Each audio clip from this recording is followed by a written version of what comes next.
যারে ইচ্ছা মিলাই প্রেমেরি মেলা কেউ বুঝিতে পারে না রে আমার আল্লাহ তাআলা। কত টাকা আছে, কত পয়সা আছে, কিছু যুবকদের অন্তরের ভিতরে বেকারি এমন প্রেম ঢুকা দিছে, পকেটের টাকা খরচ করে। ও মুসলমান, মদের প্যান্ডেল 4 প্যান্ডেল অন্য প্যান্ডেলে যাই না, সুন্দর রিয়াজুল জান্নাতের বাগান সাজাইল। এই পাগলদের অন্তরের ভিতরে বেকারি এমন প্রেম ঢুকা দিছে। ওরে মুসলমান, একত্রিত হইয়া কমিটি বানাইয়া সুন্দর প্রোগ্রাম জান্নাতের বাগান সাজাইল। জোরে জোরে বলো মারহাবা। কত টাকাওয়ালা, কত বাড়িওয়ালা। ও মুসলমান, এরা নসিব লাগে জান্নাতের বাগান সাজানোর জন্য, নসিব লাগে, কপাল লাগে। এই বাগানে বসার জন্য কপাল লাগে।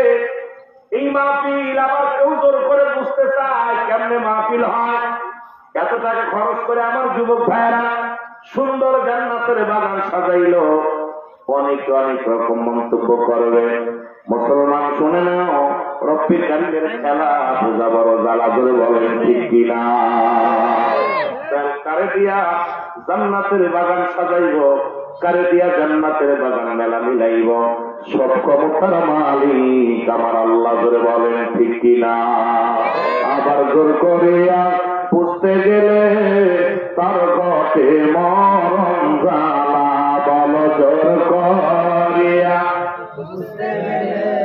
তার ঘটে মরণ জ্বালা।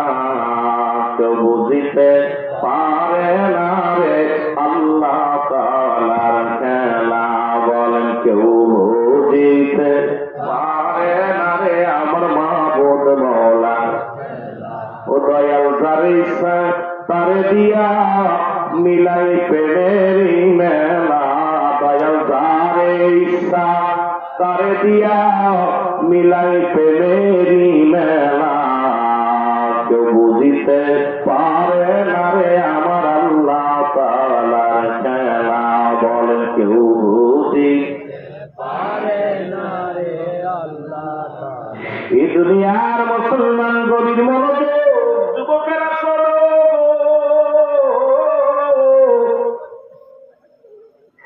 আরে আল্লাহর নবী রাহমাতুল্লিল আলামিনের কুতুবের মধ্যে যুবক মুসলমান শোনো। এক যুবক প্রতিনিয়ত 5 ওয়াক্ত সালাত আদায় করত। বাবারা, আমার দিলের কান্দা লাগে, শোনে না। আমার 2টা বিষয়ের উপর একটু আলোচনা করার জন্য সভাপতি সাহেব অনুরোধ করেছে। মাহফিল কমিটির ভাইরা মুসলমান আলোচনা করার জন্য অনুরোধ করেছেন।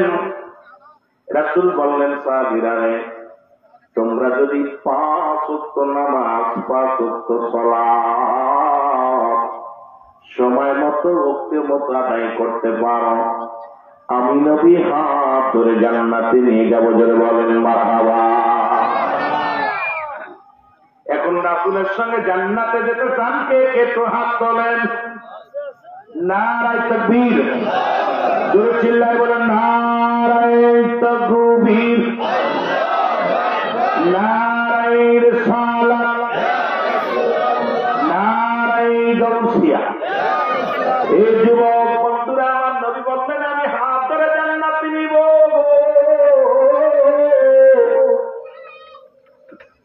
নবীর এক সাহাবী নাম আব্দুল্লাহ আনসারী।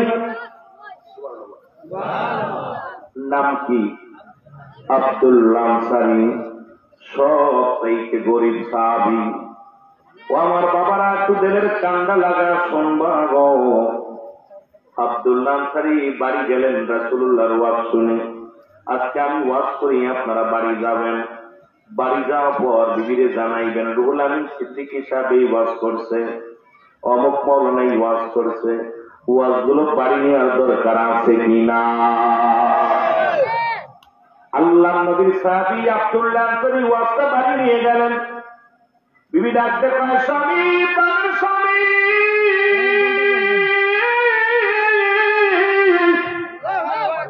এ রাসূলুল্লাহকে কি ওয়াজ করছে আমার বলো।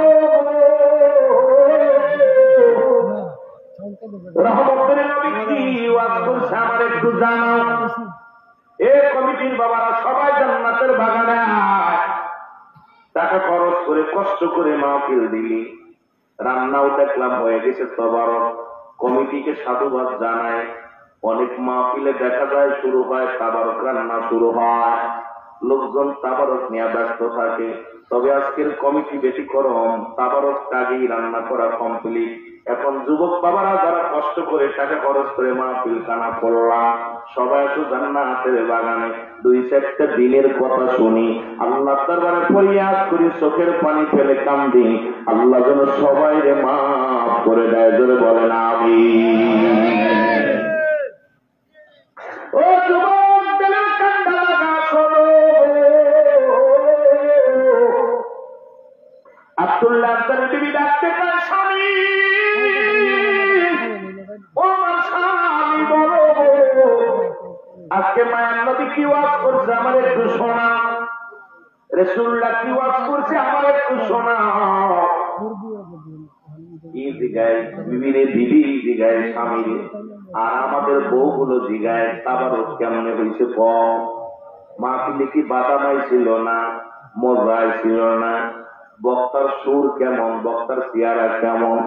কিন্তু আমাদের বিবি গুলো জিজ্ঞানোর দরকার ছিল, ও আমার প্রাণের স্বামী, এত রাত জেগে মাহফিল শুনলাম, বক্তায় কি কি আলোচনা করেছে একটু বলো, আমিও আমল করবো। ধরে বলেন ঠিক কিনা? আব্দুল্লাহ আনসারী বলে, বিবি রে, আমার নবী ওয়াজ করছে, যদি কোন ব্যক্তি পাঁচ ওয়াক্ত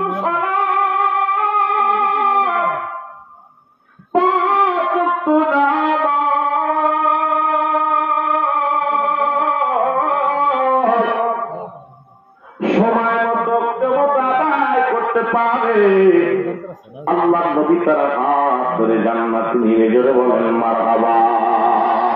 রে আমারে মদিনায় নিবাবি অগ নবীজি, আমারে মদিনায় নিবানি, বলেন আমারে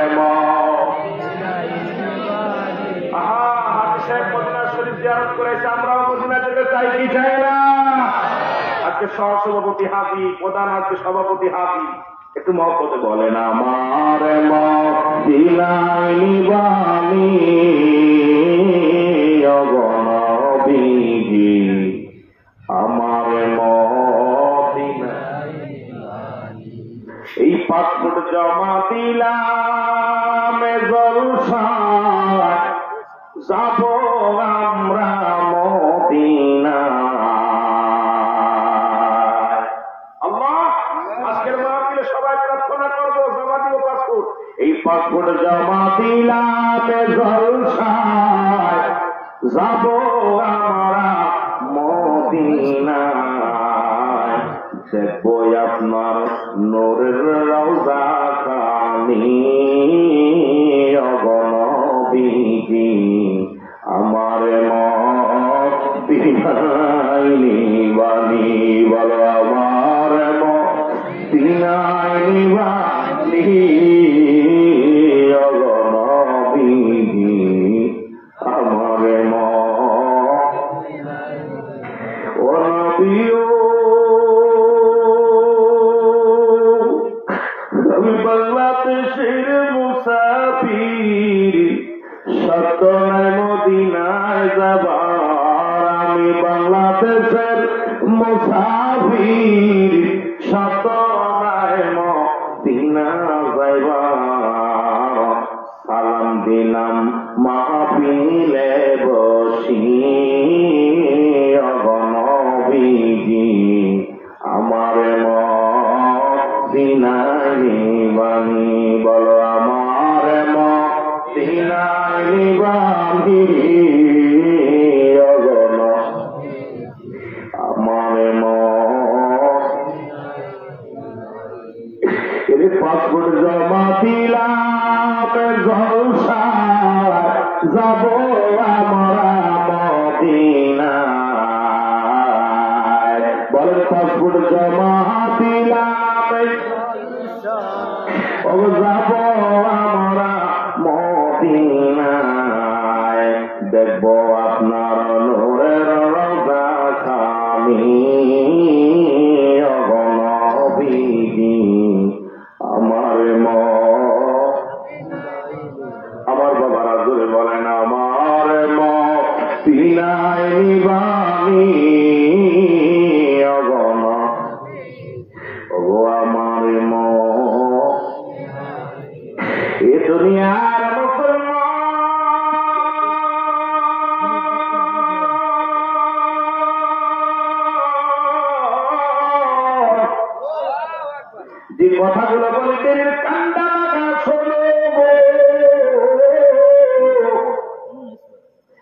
আব্দুল্লাহ আনসারী ডাকতে বলে, বিবি রাহমাতুল্লিল আলামিন, মায়ের নবী ওয়াজ করছে রে, যদি কোন ব্যক্তি 5 ওয়াক্ত নামাজ 5 ওয়াক্ত সালাত সময় মতো উক্তি মতো আদায় করতে পারে, আল্লাহ নবী তার হাত ধরে জান্নাতে নিয়ে জোরে বলেন মারহাবা। আর একটু জোরে বলা যাবে না মারহাবা?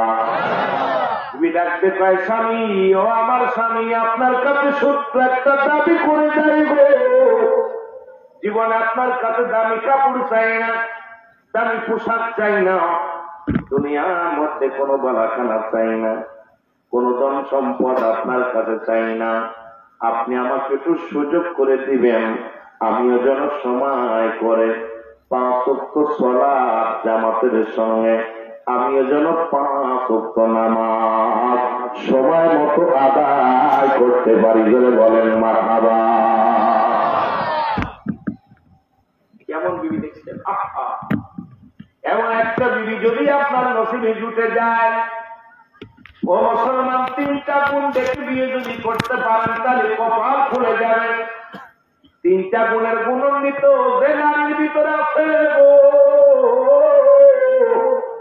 ও আমার যুবক বন্ধুরা শোনে না, আর দুনিয়ার মধ্যে সব থেকে বাঁচার জন্য 4টা গুণ লাগবে। এই 4 গুণের গুণান্বিত যদি কোন নারী বিবাহ করতে পারেন তাহলে আপনার জীবন পরিবর্তন হয়ে যাবে। 1 নাম্বার হলো সতীত্বর আমানতদারী যে নারী, জীবনেও কোনদিন কোন পর পুরুষের কাছে যায় নাই, কোন বেগানা পুরুষের সামনে যায় নাই, কোন পর পুরুষের হাত ধরে না, কোন খালাতো ভাই মামাতো ভাই চেহারা পর্যন্ত দেখে নাই। এই নারীগুলো যারা নিজের সতীত্ব রক্ষা করেছে রে বাবা, 1 নাম্বার সতীত্ব রক্ষাকারী নারী। 2 নাম্বার হলো মুসলমান, 2 নাম্বার হলো মুসলমান আমলদারী, 3 নাম্বার হলো মুসলমান পর্দাশীলতা নারী, 4 নাম্বার তার ভিতর রূপগুণ থাকা লাগবে। এই 4টা গুণের কোন নারী যদি কারো কপালে একবার জুটে যায়, ওই পুরুষটা জীবনেও কোনোদিন পরক্রিয়া করবে না, ওই পুরুষ আর অন্য মহিলার দিকে তাকাবে না। আর ওই 4টা গুণের গুণান্বিত যদি কোন পুরুষ কারোর নসিবে যদি কোন মহিলার নসিবে হয়ে যায়, এত ওয়াজ করে লাভ কি? সামান্য একটু বোঝার দরকার আলোচনাটা। সারা রাত আলোচনা করলাম, আমল করলাম না, বুঝলাম না। এই 4টা গুণের গুণ থাকার দরকার। ওই পুরুষটা পৃথিবীর মধ্যে তার নারীকে ঠকাবে না, যে পুরুষ তার সতীত্ব রক্ষা করেছে, আমানতদারী, জীবনে কোনদিন কোন নারীর কাছে যায় না, জীবনে কোনদিন কোন নারীর সাথে ফায়সা কথা বলে না। 1 নাম্বার ওই পুরুষগুলো, যে পুরুষগুলো তার আমানতদারী, মুসলমান শোনে না, তার মুসলমান আমানতদারী, তার সতীত্ব আমানতদারী রাখছে। 2 নাম্বার যে পুরুষটা নামাজ আদায় করে সালাত, যে পুরুষটা হালাল করো বান্দা, এই এমন একটা পুরুষ যদি কোন মেয়ের জীবনে এসে যায়, ওই মেয়েটার জীবনটা ধন্য হয়ে যাবে। জোরে জোরে চিল্লায় বলা যাবে না মারহাবা। বিয়ে করতে লাগলে 4টা গুণ দেখবে যুবক, 3টা সর্বনিম্ন 3টা গুণের গুণান্বিত নারী যদি বিয়ে করতে পারো, ওই নারী জীবনেও তোমার সাথী দিবে না, পৃথিবীতে বিশ্বে আত্মহত্যা করবে, জীবন দিয়া দিবে, কোনদিন স্বামীর হক নষ্ট করবে না। 3টা গুণ। যুবকেরা খেয়াল কর, যেহেতু যুব সমাজ আয়োজিত আজকের মাহফিল, আমার যুবক ভাইরা গভীর মনোযোগ। নাম্বার 1 আমানতদারী, সতীত্বর আমানতদারী, সতীত্ব আমানতদারী। এখন বাংলাদেশে এই সতীত্বর আমানতদারী মহিলা আমার মন বলে আপনাদের জেলায় 2-4টা পাওয়া যাবে বলে বিশ্বাস নেই। ঠিকই না? ঠিকই না? রাগ করেন না, যদি বলতে বলতে হুজুর এগুলো আপনি বুঝলেন তো, বোঝা না। কেন এখন মেয়েরা ছেলেদেরকে বিলিয়ে দিচ্ছে তাদের জীবনটা। যেটা বলেন ঠিক কিনা? আজকে সব জায়গায় খুন খারাপি হওয়ার পিছনে আজকে ফিরাই দেখি আজকে ধর্ষণ ধর্ষণ, একটাই কারণ হলো মহিলাদের পোশাক। কারণ তারা শালীনতা পেয়ে এমন পোশাক পরিধান করা শুরু করেছে। আজকেও দেখলাম মার সামনে মেয়েকে ধরে নিয়ে দর্শন করেছে, দেখলাম মা বোরকা পরা, মেয়ে দেখি বডিস পরা, গায়ে খালি গা। এই মেয়ে তো কখনো যে কলা সুলা থাকের পর মাটি বসবে, যেটা বলেন ঠিক কিনা? কোন সুলা কলার উপরে সুসা থাকে তাই মাটি ঠেকানো যায় না, কথা বল না, ঠিক কিনা? মাটি চেনেন? এসেন কথা বলেন না কেন? আমি কারো তেলেমের ওয়াজ করি না, রুহুল আমিন সিদ্দিকীর ওয়াজ, যদিও আমাকে ওয়াজ দিচ্ছে আজকে কবর হাতের দিকে, এবং আমাদের দিকে, তবে রুহুল আমিনের আওয়াজ সবসময় বাস্তবমুখী আলোচনা করে গেছে। বাংলাদেশে ওয়ান পিস যার জীবনে কোনোদিন তেলেমের ওয়াজ করা শিখে নাই রুহুল আমিন সিদ্দিকী। বড় হব দাওয়াতের আশায় আসি না এখানে। আপনারা দাওয়াত দিচ্ছেন, আইসি রিজিকের মালিক আল্লাহ, খাওয়াইছেন আলহামদুলিল্লাহ। কমিটির ব্যবহার অনেক খুশি, রিসিভ করছে, ভালো লাগছে, ব্যবহার অনেক ভালো। যিনি দাওয়াত দিচ্ছেন তত অতুলনীয় আমার ভাই, অনেক ভালো মনের মানুষ। তা যেটা বলতেছি না, যে আপনাদেরকে বলতেছে আজকে বাংলাদেশে এই রেপ এবং জিনার পিছনে তাই হলো মেয়েদের এই শালীনতা পোশাক। জোরে বলেন ঠিক কিনা? আরো জোরে বলেন ঠিক কিনা? তাউসের পিতা মাতা বিনা হিসেবে জাহান্নামে যাবে। যুবকেরা ওয়াজ শুনবি, খেয়াল করে মাহফিল দিয়ে শুধু কান বন্ধ করে রাখবি না। আজকে দেখলাম এখানে বাজার বসছে, মেয়ে ছেলে সব এক জায়গা। আমার নিয়ে আসতেছিল যখন খাবার খাওয়াইতে, বাইরে বারবার বানাতে কে কার কথা শোনে। আমি বলতে চাই দোকানগুলো বন্ধ করতে হবে, আর ওখানে একজন কমিটি খুব শক্ত হাতে লাঠি নিয়ে বসতে হবে। এখানে জান্নাতের বাগান, এখানে অসংখ্য মানুষ কবরে শুয়ে আছে, তাদের নেকির জন্য আজকের মাহফিল। জোরে বলেন ঠিক কিনা? এখানে মেলা নয়, এখানে আনন্দ চুরি ফিকে কেনার জায়গা না। আজকের দিন চোখের পানিগুলো সব দোকান বন্ধ, আজকে সমস্ত ঘর বন্ধ, তালা মেরে আসতে হবে, আল্লাহ দরবারে কাঁদতে হবে, আল্লাহ আগামী বছর এই দিনটা পাবো না, আগামী দিন আমরা ভাববো না। আজকে গুনাহ মাফের একটা সুযোগ পেয়েছি, সবাই গুনাহ মাফ করে দেবো। জোরে বলেন ঠিক কিনা? যেটা বলতেছিলাম, দাউস মেয়ে, ওই সমস্ত মেয়ে যাদের বিয়ে করা হারাম, দাউস মেয়ে বিয়ে করা হারাম, যে সমস্ত মেয়েরা মেয়ের কোলে জন্ম নিয়ে প্যান্ট শার্ট করে সাত গায়ে দেয়, যে সমস্ত মেয়ে, ভালো করে রেখে নেন, অনেক অবিবাহিত যুবক আছেন, অনেক গার্জিয়ান আছেন, আপনাদের কাজে লাগবে। কারণ আপনারও একটা মেয়ে হতে পারে, আপনিও বিয়ে করবেন, আপনার মেয়েও বিয়ে দিবেন, আপনার ছেলেও বিয়ে দিবেন। যে সমস্ত দাউসের পিতা মাতার নামাজ, রোজা, হজ, যাকাত সব বরবাদ করে দেওয়া হবে। অধিকাংশ হাজী সাহেব, অধিকাংশ মাওলানা, অধিকাংশ মুফতি ওই দাউস সন্তান থাকার কারণে সমস্ত আমলগুলো বরবাদ করে রব্বে কারীম তাদেরকে জাহান্নামে ঢুকায় দিবে। জোরে বলেন আল্লাহু আকবার।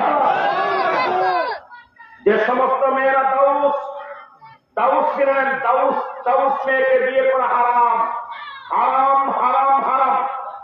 এই দাউস কারা?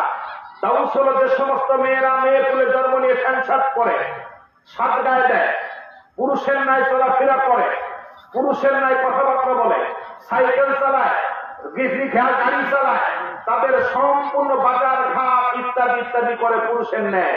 এক কথায় পুরুষ মহিলা হয়ে পুরুষ ভাব, এরা হলো দাউস। এদেরকে বিয়ে করা হারাম, এদের পিতা মাতা জাহান্নামী, ওরাও জাহান্নামী। আল্লাহু আকবার বলেন না? আর একটু জোরে বলেন।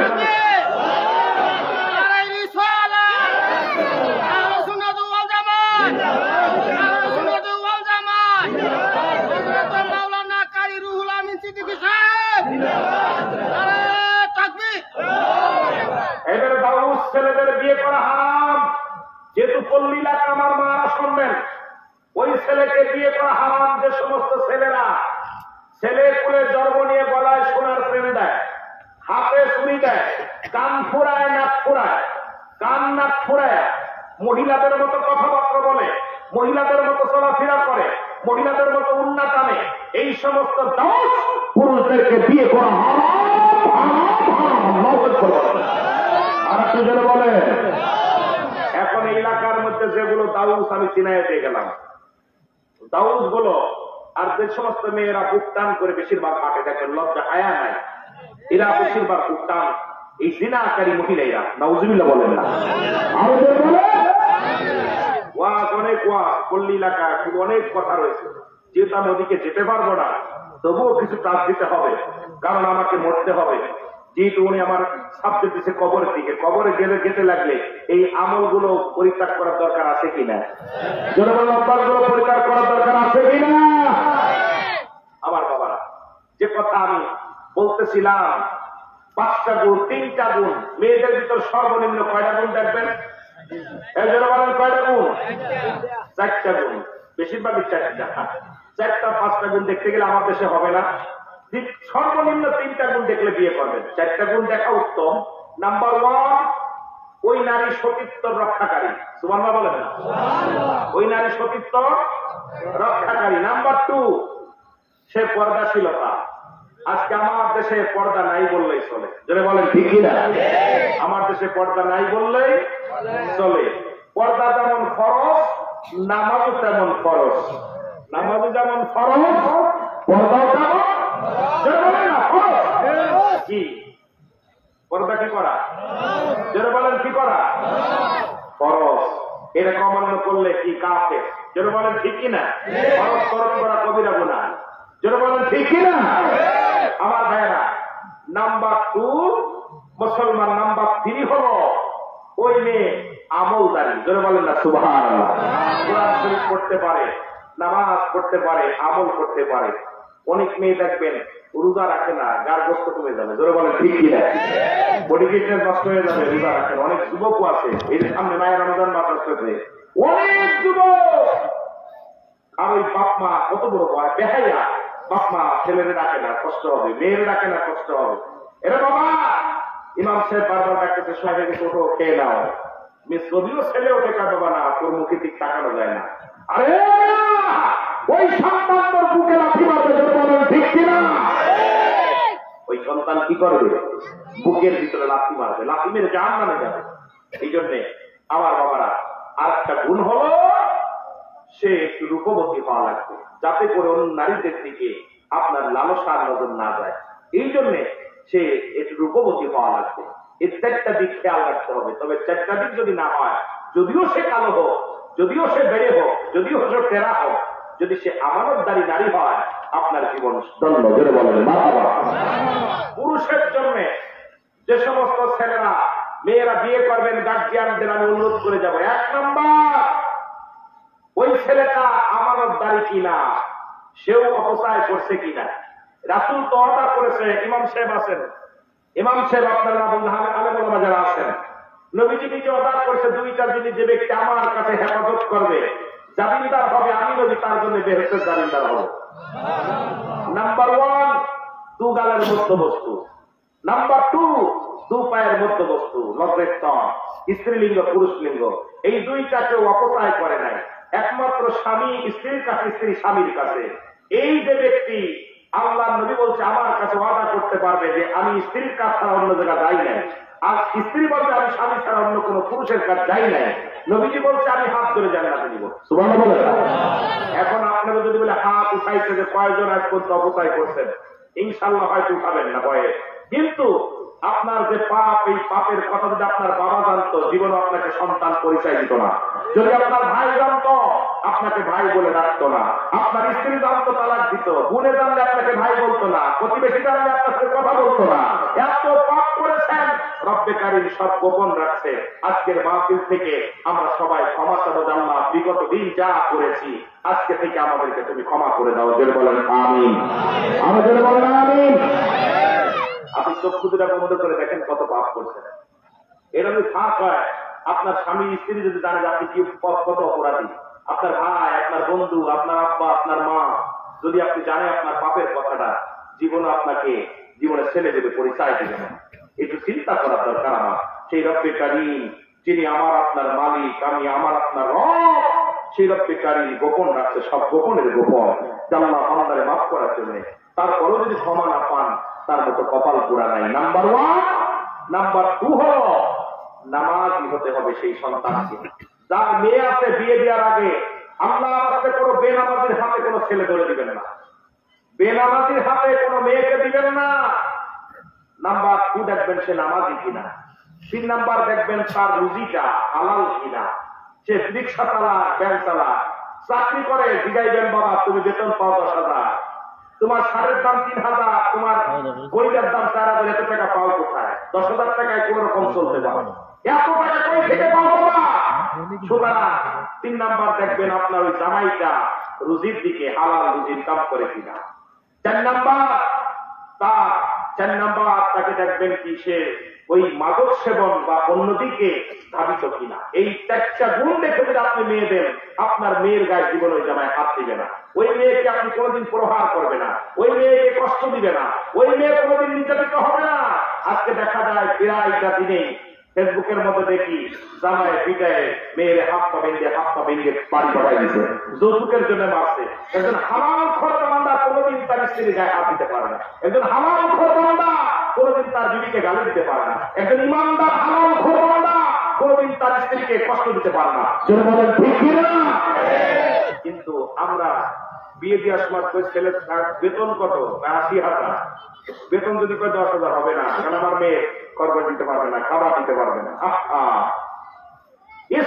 কষ্ট থাকতে পারে না। এই জন্য আমি আপনাদেরকে বলবো, ছেলে মেয়ে সবারই আছে, আপনারও আছে, আমারও আছে। এই ছেলে মেয়ে যখনই বিবাহ বন্ধনে আবদ্ধ করবেন, এইটা দিকে যদি খেয়াল রেখে আপনার মেয়ে আপনার ছেলেকে বিয়ে দিতে পারেন, দেখবেন সংসারের ভিতরে সুখ আসবে, শান্তি আসবে।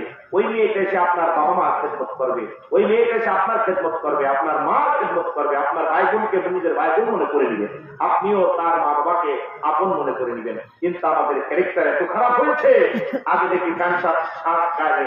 আর একটা কথা, যে সমস্ত পুরুষ দাড়ি আছে, এই দাড়ি থাকাকে লগেও মেয়ে না দেওয়া উত্তম আমি মনে করি। হয়তো অনেকে রাগ করতে পারেন, রাসূলের সুন্নাত দায়ী সুন্নাত যারা প্রতিনিয়ত আছে, আমি মনে করি রাসূলের সুন্নাতে যারা আঘাত করে তারা পুরুষের মধ্যে পড়ে না, এদেরও মহিলা কাতারে পালানো উচিত জন্য বলেন, ঠিক কিনা? মহিলাদের জন্য দাড়ি হয় না, ওদেরও দাড়ি হয় না, কি কন? আমি অনুরোধ করবো দাড়িটা রেখে দিবেন, রাসূলের সুন্নাত রেখে দিবেন। আমিন বলেন, আমিন বলেন। একটু মহব্বতের সঙ্গে দুরূদ শরীফ পড়েন, আল্লাহুম্মা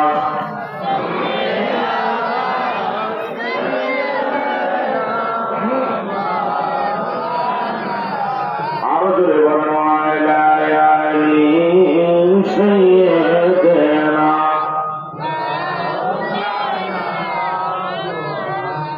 হয়তো মনে করেন উলামা সিদ্দিকী কথাগুলো পড়া কথা বলে গেল। সুলাইমান পয়গম্বর যখন বিবাহের বয়স হয়ে গেল, বিয়ে করবে, পাত্রী খোঁজা শুরু হল। সুলাইমান পয়গম্বর বলেন, 5টা গুণের গুণ যদি কোনো মেয়ের ভিতর থাকে আমি বিয়ে করবো। অল রাজ্য করে, অল পৃথিবী ভরে খোঁজা হলো, এই 5টা গুণের মেয়ে পায় নাই, 3টা গুণ 2টা গুণের মেয়ে পেয়েছে। সুতরাং এই যদি আমরা খোঁজা শুরু করি, আমার দেশে যৌতুক লাগবে না, আমার সমাজ মুসলমান, কোন মেয়ে অবহেলিত হবে না। কারণ আমার মেয়েদের ভিতরে কি আছে, ওই মেয়েটার ভিতরে কি আছে, এটা যদি আমি আকর্ষণ যদি থাকে, অবশ্যই তারপরে আমি উলামা সিদ্দিকী ওয়াজ করতে এসেছি, আকর্ষণ আপনি শুনতে এসেছেন, যদি বক্তার ওয়াজ আগেই শোনা পর আর উলামা কি ওয়াজ করবো জানি, আকর্ষণ থাকবে না। তদ্রূপ একটা নারীর প্রতি একটা পুরুষের আকর্ষণ যখন থাকবে, যৌতুক দেওয়া লাগবে না, যৌতুক দিয়ে আরো বিয়ে করা লাগবে। আসলে আমরা নারীর ভিতরে কি আছে আগেই অনুভব করে ফেলি, আল্লাহ গুলো পেয়ে যায়। পুরুষের ভিতরে কি আছে একটা নারী সব বুঝতে পারে। এই জন্য আমার দেশে যৌতুক কথা পন্থা চালু হয়ে গেছে। কারণ এখন মেয়ে বিয়ে করি না, বিয়ে করি টাকা, মেয়ে বিয়ে করি না, বিয়ে করি যৌতুক। এ মুসলমান, আমি আপনাদের অনুরোধ করি, ছাগলের চরিত্র পরিবর্তন করে, যেহেতু ছাগলের চরিত্র হলে ওরা দেখবেন আবার সাবান দিয়ে ধুইলে হাতের মধ্যে গন্ধ ভরবে। আমি মাদের বলবো, মা তোমরা ছাগলের চরিত্র বাদ দিয়া যদি তোমরা হরিণের চরিত্র আনতে পারো, দেখবে তোমাদের দাঁত বেড়ে যাবে। মুরব্বীরা যেমন পন্দে বিয়ে করছে, এই সমস্ত মুরব্বীরা পন্দে বিয়ে করতে জন্য বলেন, ঠিক কিনা? পন্দে বিয়ে করছে, মেয়ের বাবারা দিয়া, মেয়ের মারা দিয়া বিয়ে করছে। আর আমরা খন্ডিয়ে বিয়ে করি, যদি মেয়েরা হরিণ হয়ে যায়, আমি বলে যাই আজকের মাহফিল থেকে, যদি মেয়েরা হরিণ হয়ে যায়, আল্লাহর কসম, আল্লাহর কসম, আপনাদের এলাকার সব মেয়েকে বিয়ে করার জন্য টাকা দিয়ে করা লাগবে, ধরে বলেন, ঠিক কিনা? সালা যদি বান্দা থাকে, ওর ভিতরে ধান থাকে, ওটা না খুললে হাত দেওয়া যায় না, কুতো মারা লাগে, ঠিক কিনা? এখন 5টা খুলে রাখছেন, 5টার মধ্যে মুসি এসে হাত ঢুকে, মেতর এসে হাত ঢুকে, অফিসার এসে হাত ঢুকে, ইমাম সাহেব হাত ঢুকে, মজেম সাহেব হাত ঢুকে। আমার দেশের মেয়ের এখন বেপর্দা হওয়ার কারণে মুসি মেতরের নজর দিকে পড়ে গেছে, ওর প্রতি চাহিদা কমে গেছে। চাহিদা যদি বাড়তে হয়, হরিণের নাবি থেকে আসছে নিগ্রো, নিগ্রো নাবি, নিগ্রো নাবছে কস্তরি, এটা দাম, অনেক দাম। আমার মেয়েরা যদি, আমার মা যদি হরিণের মতো হয়, আমার মাদের বিয়ে করার জন্য কোন গুণা লাগবে? সে কালো হলেও কারণ ওই মেয়ের ভিতর কি আছে একটা ছেলে অনুভব করতে পারবে না। এই জন্য আকর্ষণ করার জন্য আমার মাদের পর্দা বিকল্প নাই। পর্দা কেন খরচ করেছে? কারণ পর্দার ভিতর থাকলে ওই নারীর মর্যাদা বাড়ে, ইজ্জত বাড়ে, সম্মান বাড়ে, ছেলে ছেলে চিন্তা করে, ঠিক কিনা? কথা কি বুঝি আছে? আমার ভাইরা, আমার বন্ধুরা, আমার কবির মনোযোগ বলতেছিলাম,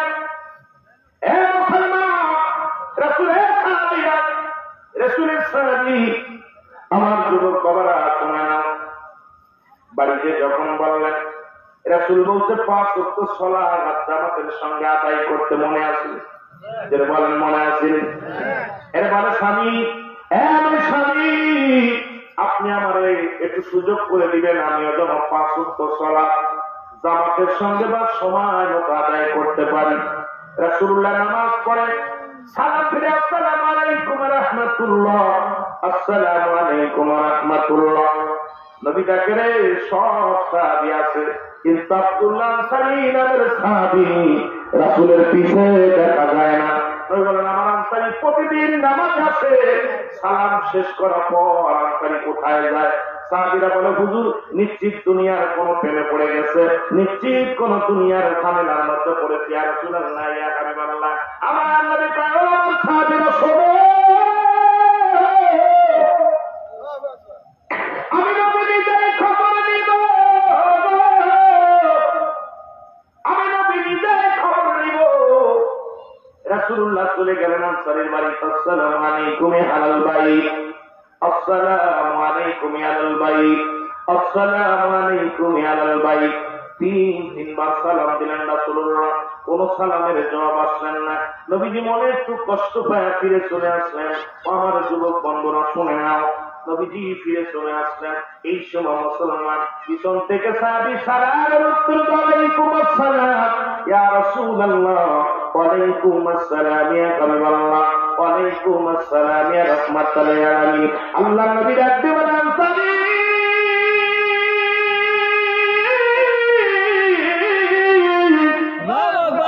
আমি নবী 3 বার সালাম দিলাম, 3 বার তুমি উত্তর দিলা, তার মানে আর বুঝতে বাকি নাই রে আনসারী, তুমি সালাম শুনেছিল উত্তর দাও নাই। আনসারী বলে ইয়া রাসূলুল্লাহ, ইয়া হাবিবাল্লাহ, কেন আমি সালামের জবাব দিই না? আমি কেন জবাব দিতে পারবো না? যদি একটু দয়া করে আমার ঘরে ফিরে যেতেন, যদি একটু আমার ঘরের মধ্যে যাইতেন, তাহলে বলতাম। আমার নবী কয় চলো রে আনসারী, চলো যায়। আনসারী চলে গেলেন, আমার নবী চলে গেলেন পিছে পিছে। আনসারী যা দরজা খুলে দিছে, খোলার সঙ্গে সঙ্গে ভিতরে দেখে বিশাল একটা গর্ত খোঁড়ার মুসলমান। আমার নবী ডাকতে বলে আনসারী রে, তোমার ঘরের মধ্যে এত বড় গর্ত খোঁড়া কেন বলো? আনসারী বলে নবী গো, মায়ের নবী,